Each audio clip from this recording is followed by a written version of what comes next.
먼저 읽겠습니다. 형제들아, 사람이 만일 무슨 범죄한 일이 드러나거든 신령한 너희는 온유한 심령으로 그러한 자를 바로잡고 너 자신을 살펴보아 너도 시험을 받을까 두려워하라.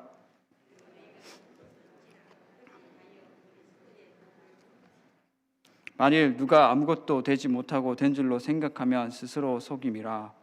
각각 자기의 일을 살피라. 그리하면 자랑할 것이 자기에게는 있어도 남에게는 있지 아니하리니 각각 자기의 짐을 질 것이라. 말씀을 가르치는 자와 모든 좋은 것을 함께 하라.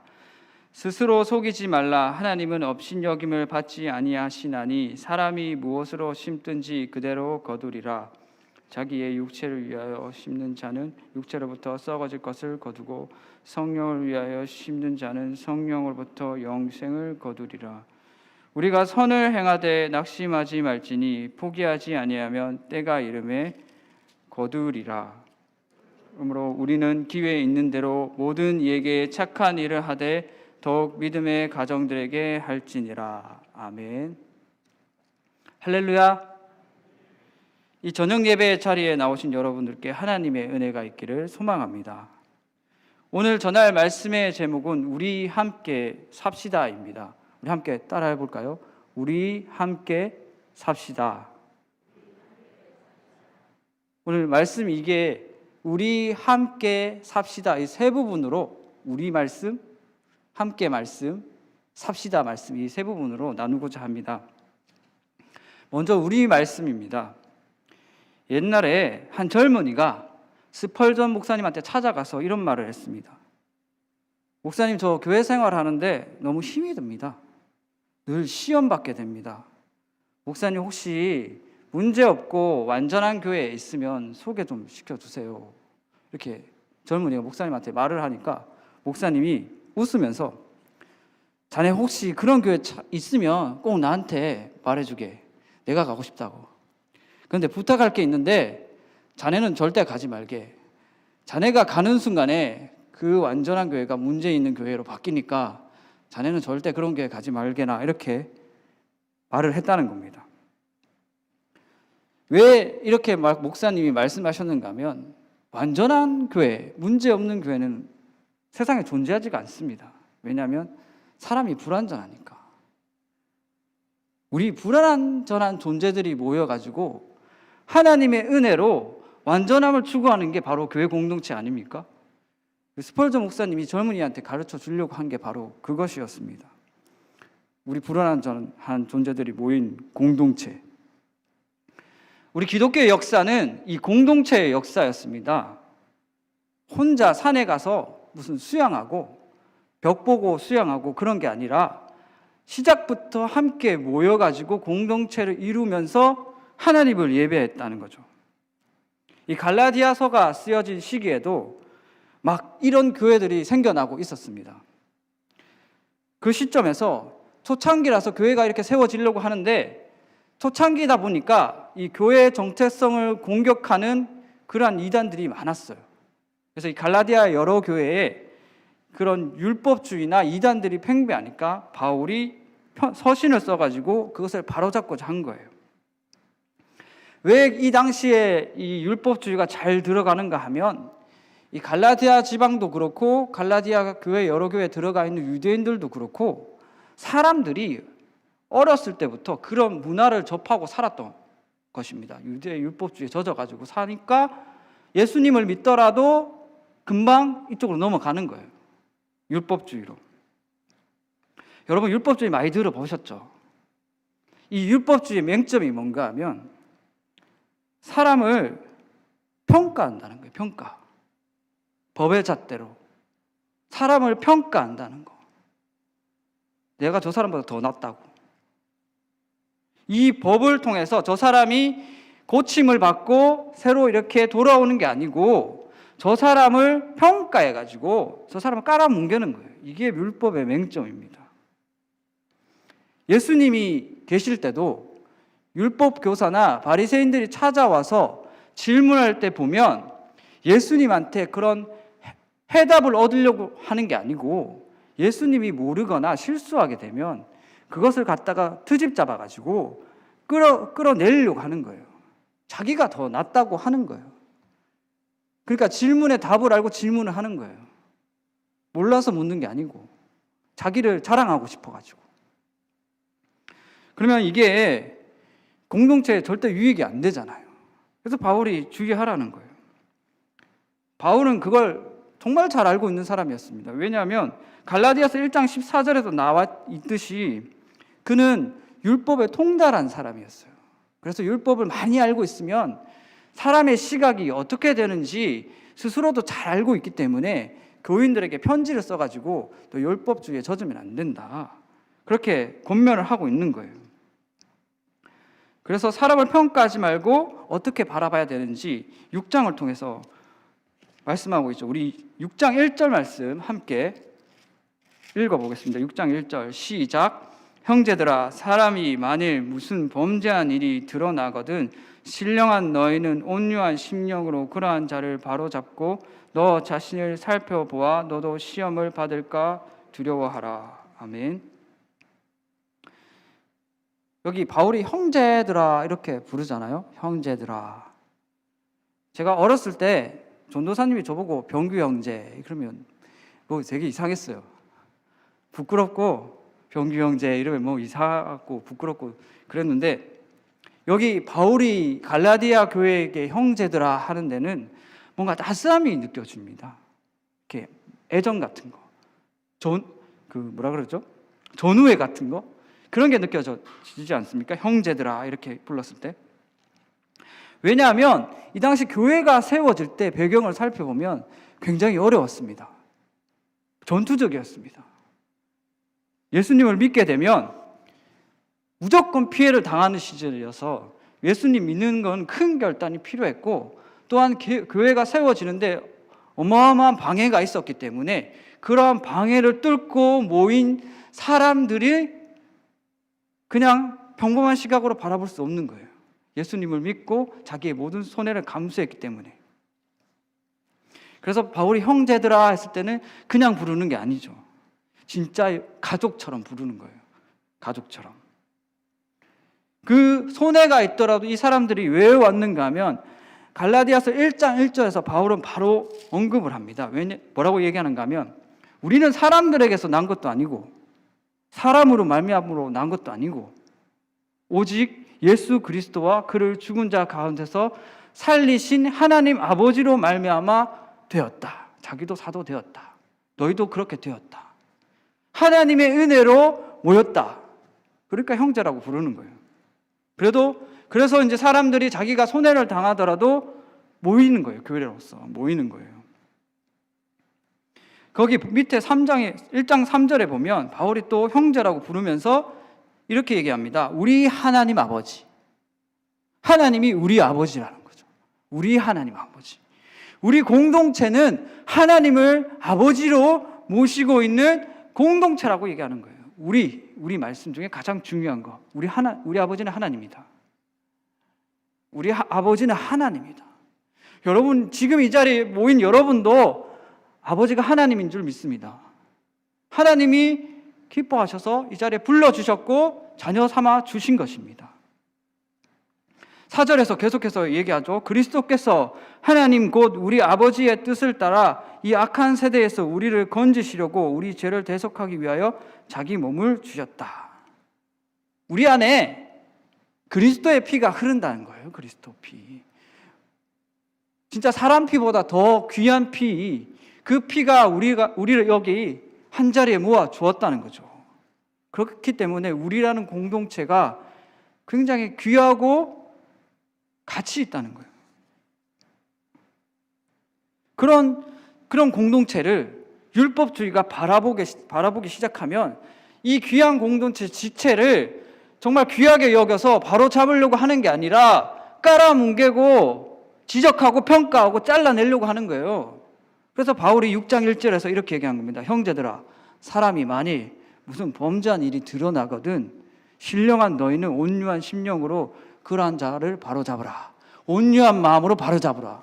평가하고 지적하고 잘라내지 말고 온유한 마음으로 그러한 자를 바로잡으라. 그렇잖아요. 내 가족이, 내 형제가 잘못했으면 지적하고 평가하고 잘라내갖고 죽입니까? 아니잖아요. 어떻게든 얘를 바로 잡아주려고, 어떻게든 바른 길로 가게 하려고 다독여주잖아요. 여기서 온유함은 어떤 뜻인가 하면 하나님께 철저하게 훈련받아서 하나님 뜻대로 행하는 마음이 바로 온유한 마음입니다. 하나님이 어떠한 분이십니까? 하나님은 사랑의 하나님입니다. 그래서 이렇게 권면하는 것도 사랑으로 권면하라는 거예요. 사랑으로. 여러분 그럴 때 있지 않습니까? 혼내키거나 혼날 때 사랑이 있고 없고의 차이가 굉장히 크지 않습니까? 저는 혼나는 자리에 많이 있는데, 혼내키는 자리보다 혼나는 자리에 많이 있는데, 저를 혼내키시는 분이 사랑을 가지고 있는지 사랑이 없는지 금방 알겠더라고요. 사랑 없으면요 있잖아요, 제가 아무리 잘못해도 듣기 싫어요. 맞는 말인데 듣기 싫어. 왜냐하면 사람이 감정의 동물이기 때문에 감정 상하면 안 들어요. 잘못을 인정하지를 않아. 맞는 말인데 듣기 싫어. 고쳐지지가 않는 거예요. 그런데 혼내키는 사람이, 이 사람이 정말 바르게 세워지기를 바라는 마음으로, 사랑하는 마음으로 혼내키면 들립니다. 기분도 안 나빠요. 감정도 안 상해. 제가 이때까지 만났는 목사님들은 다 이 사랑으로 혼내키시더라고요. 그래서 혼날 때마다 이제 감사가 나오더라고요. 감사합니다. 목사님이 저 혼내키는데 감사가 나와. 목사님들이 저를 비난하고 깔아뭉개는 게 아니고 바른 목회자로 세워주기 위해서 그렇게 사랑을 가지고 가르쳐 주시는 거예요. 그때 잘 배워야겠죠. 여기서 바울이 갈라디아 교인들에게도 말하는 것도 바로 똑같은 거예요. 율법주의 가지고 그 사람을 평가하고 죄를 드러내고 하지 말라고. 우리는 그런 사람들이 아니라고. 우리는 하나님의 은혜로 그리스도에 모인 귀한 공동체니까 이 공동체를 지키기 위해 서로 사랑하라는 거예요. 이게 우리 말씀의 굉장히 핵심 포인트입니다. 그 다음에 두 번째는 바로 함께라는 말씀입니다. 함께. 이 함께라는 말씀에서 바울은 이 함께하기 위해서 어떤 방법을 해야 되는가 2절 말씀에 구체적으로 말하고 있습니다. 우리 6장 2절 말씀 함께 읽어보시겠습니다. 시작. 너희가 짐을 서로 지라 그리하여 그리스도의 법을 성취하라. 아멘. 여기서 말하는 짐은 혼자서 도저히 질 수 없는 무게를 가진 짐을 말합니다. 무거우면 함께 져주고 가라는 거예요. 형제의 허물이 있다면 이 형제의 허물의 값을 치르고 형제가 바르게 신앙생활할 수 있도록 도와주라는 거예요. 도와주라는 거. 교회 공동체가 바로 세워질 수 있도록 서로 짐을 나눠 가지라는 거예요. 나만 편하려고 하지 말고. 이 교회에서 신앙생활 하다 보면 그런 사람들 있습니다. 아주 대하기 힘든 사람들. 전화를 걸어도 전화 안 받고, 인사를 해도 인사 안 받고, 눈 마주치면 눈 돌리고, 사람 저 막 투명인간 취급하고, 너무 까칠해서 따가운 사람들 있어요. 이 뭐라 그러죠? 사포 같은 사람들. 옛날 김익두 목사님이 하신 말씀처럼 내가 예수 안 믿었다면 당신은 무사하지 못했을 것이고, 그 말 이까지 올라와요. 여기까지. 내가 예수 안 믿었으면 당신은 무사하지 못했을 것이요. 그런 생각 마구마구 들게 하는 사람도 있잖아요. 근데 그 사람 볼 때마다 그 사람을 똑같이 무시하고 투명인간 취급하는 게 아니고 기도하는 거예요. 속으로. 하나님, 저 사람을 사랑할 수 있게 해주세요. 저 사람도 우리 교회 공동체에서 함께 할 수 있게 해주세요. 속으로 기도하는 거예요. 그러면 엄청난 성장을 경험하게 됩니다. 내가 저 사람 사랑할 수 없으니까 도저히 용서가 안 되는데, 나 무시했는데, 한 대 쥐어받고 싶은데, 그런데 하나님이 하게 해주십니다. 기도하면. 용서의 척도는 인간관계라고 하잖아요. 인간관계가 왜 넓어지겠어요? 내가 할 수 없는 거 하나님한테 계속 아뢰니까 사람들이 계속 늘어나는 거죠. 영적 성장이 없는 이유는 내가 저 사람 싫으면 그냥 싫어하고 관계가 절단하기 때문입니다. 안 보면 그만이지. 안 보면 편한 줄 알아요. 편하겠죠. 내 마음은 편하겠죠. 그런데 영적인 성장은 없습니다. 왜냐하면 하나님은 그런 어려움과 관계 문제를 하나님 능력으로 돌파하기를 원하시니까. 하나님의 능력으로. 일하는 것도 마찬가지 아니지 않습니까? 교회에서 내가 하고 싶은 일만 하면 영적인 성장이 없어요. 내가 하기 싫더라도 주님이 원하시면 하는 거예요. 내 능력으로 말고 주님의 능력으로. 그러다 보면 성장하는 거죠. 성경 말씀 배우는 것도 중요하고 큐티하는 것도 중요하고 양육받는 것도 중요합니다. 물론 중요해요. 그런데 그게 정말 결과로 나타나는 거는 관계에서 오는 실전, 사람들하고 부닥쳤을 때 그때 이때까지 배웠는 게 나옵니다. 제대로 배웠으면 그 자리에 안 피하고 하나님께 엎드려서 하나님 저 사람하고 같이 있게 해주세요. 이게 실전이에요. 특히나 가정에서 이런 게 많이 일어나지 않습니까? 짝믿음인 가정에서는 얼마나 많이 부딪힙니까? 그럴 때마다 하나님한테 구하는 거예요. 저 사람을 용서하게 해주세요. 저 사람 제발 사랑하게 해주세요. 기도 엄청 하면 그때부터 성장하는 거예요. 그리고 어느 순간에 하나님께서 열매를 보여주시지 않습니까? 그 사람이 내가 변하거든, 저 사람이 변하거든. 근데 대부분 나를 변화시켜 주시더라고요.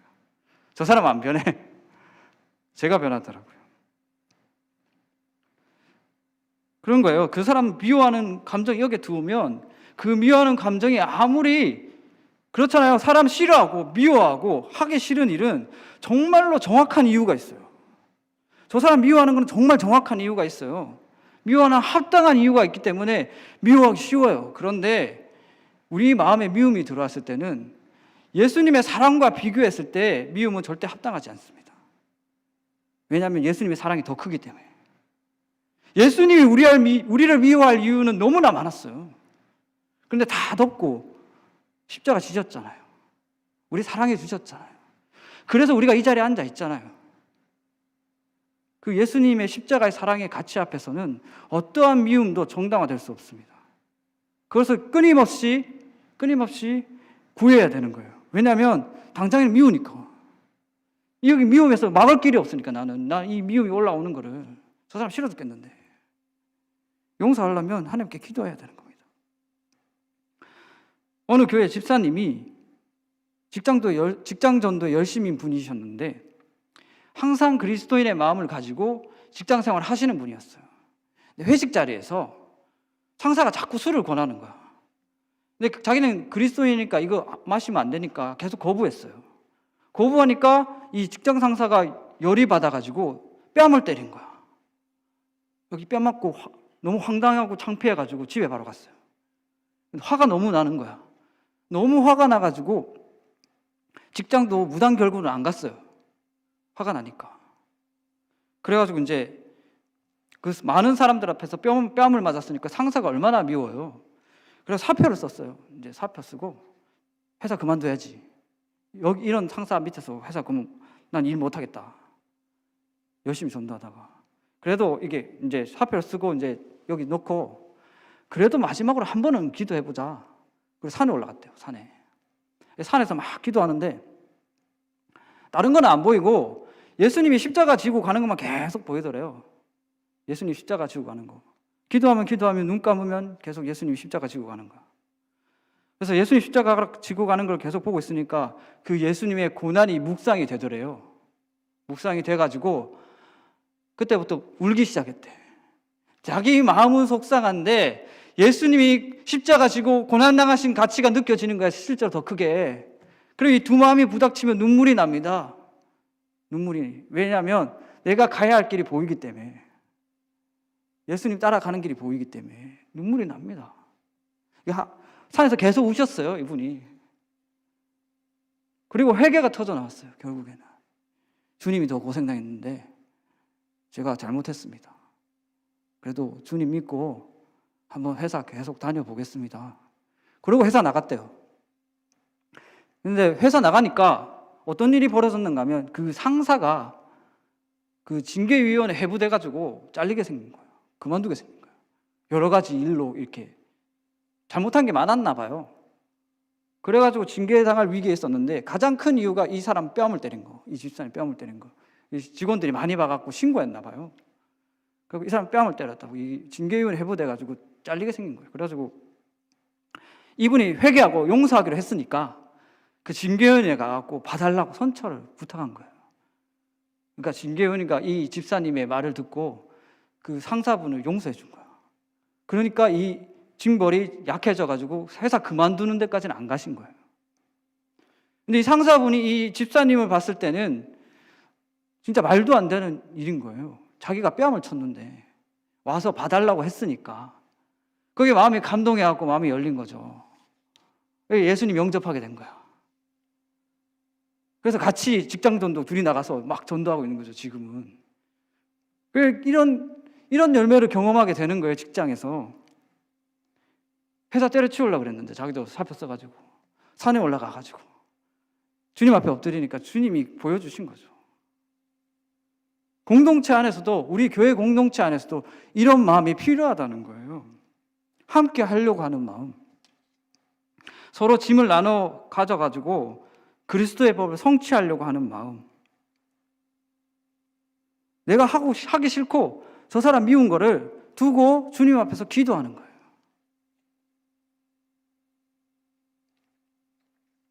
이 두고 기도하는 길이 굉장히 어려운 길입니다. 주님 따라가는 길이기 때문에 그냥 싫어하고 미워하고 잘라내는 것은 쉬워요. 넓어요, 문이. 근데 주님께서 말씀하셨죠. 우리는 좁은 문으로 가야 된다고. 우리가 어렵더라도 주님 가신 길로 가야 된다고. 이 집사님은 그렇게 가신 거예요. 함께 하려고. 결국에는 그 직장 상사님하고 같이 전도하게 됐잖아요. 함께. 그리고 마지막으로 세 번째 삽시다의 말씀이 있습니다. 삽시다의 말씀. 이 집사님이 그렇게 전도할 수 있었던 것은 집사님의 능력으로 되는 게 아니었어요. 예수님 믿으니까 주님께서 성령의 능력으로 그 일을 감당하게 해주신 거예요. 우리가 그렇게 살아야 된다는 거예요. 성령의 능력으로. 나는 할 수 없는데 예수님 믿으니까 할 수 있는 거. 성경은 그것을 성령의 능력이라고 합니다. 은혜 받았습니다. 만약에 여기 전기가 잔뜩 흐르는 막대가 있어요. 그걸 잡으면 전기가 통하겠죠. 몸이 떨리고 결국 심하면 제 몸이 타겠죠. 머리가 곤두서고. 우리가 은혜를 붙잡고 예수님을 붙잡았다면 그렇게 돼야 된다는 거예요. 예수님 믿으면 뭔가 반응이 있어야지, 삶에. 우리가 할 수 없는 일을 하게 되는 거예요. 뭘 말하려고 하면 우리가 예수님을 믿고 예수님을 붙잡게 되면 우리가 변하게 된다는 거예요. 우리 삶이, 방향이. 원래는 내가 하고 싶은 대로 갔는데 하기 싫으면 안 하고 싫으면 그만 싫어하고 그냥 갔는데 예수님 믿고 예수님 사랑하게 되니까 이 방향을 트는 거예요. 예수님 더 사랑하고 싶으니까. 그런데 있잖아요. 우리가 살아오면서 살아온 몸에 환경이 있어요. 습관이. 이거 하루아침에 안 고쳐져요.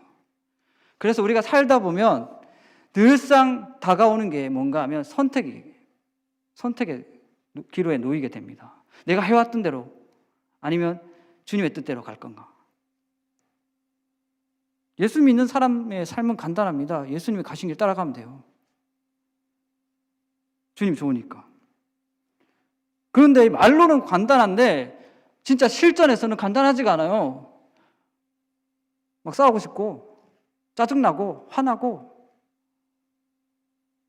그런 거 있잖아요. 가장 가까운 사람이 뭐 한마디 툭 던지면 그럼 바로 뒤집혀가지고 오늘 주님 오늘은 화 안 나게 해주세요. 안 싸우게 해주세요 했다가 제일 친한 사람이 말 한마디 툭 던지면 금방 얼굴이 붉어져가지고 싸우고 그러잖아요.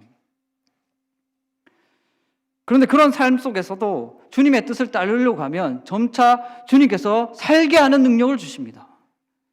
주님 뜻대로 살게 하는 능력. 이것을 우리는 성령으로 심는다라는 표현을 합니다. 바울이 그렇게 표현했습니다.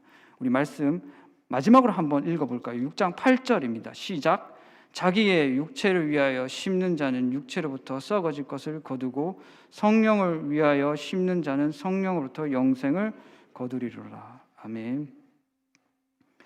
우리가 함께 사는 길이 바로 이 길입니다. 성령의 능력으로 사는 거.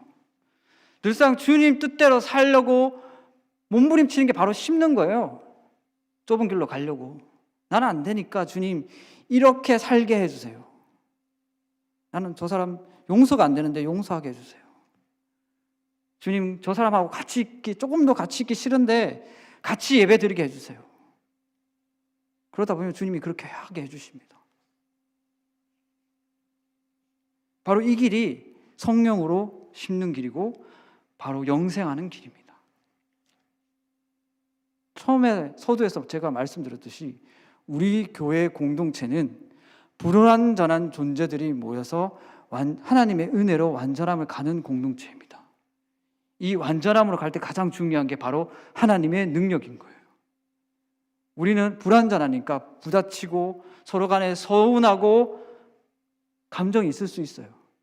그런데 하나님께 다 내어놓고 하나님 저 사람하고 함께 교회 공동체로 있게 해주세요 라고 구한다면 반드시 하나님께서 하나로 묶어주실 줄 믿습니다. 말씀 맺겠습니다. 철새인 기러기들이 이동할 때는 V자 형태로 날아갑니다. 그렇게 기러기가 무리지어갖고 V자로 날아가는 이유는 바람의 저항을 적게 받기 위해서입니다. 혼자 날아가면 그 거리를 이동하지 못합니다. 그런데 함께 V자로 가면 바람의 저항을 적게 받기 때문에 같이 갈 수 있어요. 먼 거리를 같이 갈 수 있어요. 우리 그리스도의 교회 공동체가 바로 그렇게 돼야 된다는 거예요. 서로 같이 상승작용해가지고 협력하고 선을 이루어가면서 하나님이 주신 사명을 완수해야 한다는 거죠. 모였다고 서로 헐뜯고 싸우고 비난하고 평가하고 잘라내고 배제하는 게 아니라 어떻게든지 함께 가려고 붙잡고 격려해주고 온유한 심령으로 권면하고 하나님의 뜻을 실천하는 거예요. 우리 함께 삽시다. 우리 함께 삽시다. 함께 아름답게 지어져가는 여러분이 되시기를 주님의 이름으로 축원합니다.